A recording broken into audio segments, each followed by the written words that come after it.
Hi, my name is Brian Sankrin, and I'm responding to a post that Jonathan Crow made about North Korea. His question said, "If an existential threat is regarded purely on a speculative manner, can we ever reach the consensus of a potential threat being existential until it's too late?" I really think this is a great question because, what do we do about a problem or a threat to the United States or the world for that matter if we cannot ever, 100% verify it? As he said, if the only way we know a threat exists is when it's used against us, what measures can we take to prevent it?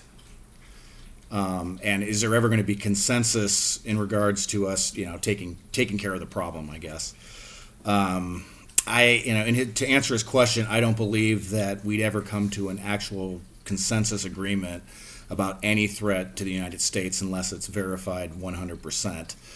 I think back to the second Iraq War, when we were told time and time again about the weapons of mass destruction that Saddam Hussein had and how they'd be used against us if we didn't actually, take out Saddam. And of course, when we got there, there were no weapons of mass destruction. And I really think people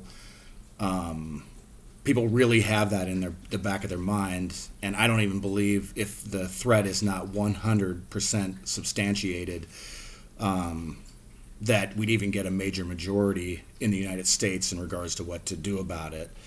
I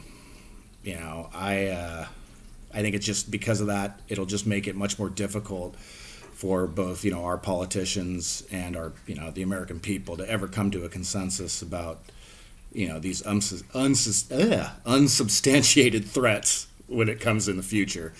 I do want to say, that being said, though, I do agree completely with him that something has to be done in order to protect ourselves from, I guess, whatever you want to call them, rogue governments such as North Korea. It's run by basically a dictator who doesn't care anything about his own people, let alone anyone else in the world. And if they do get an H-bomb, the idea of, him selling it to terrorists or whatever else, whether they can use it or not against us is just a really scary thought. And so something has to be done, whether that's, a lot more intelligence that we do in North Korea to verify the threat, sanctions, whatever it takes. But I do believe that we as Americans have to protect ourselves, especially from governments like North Korea. Thank you.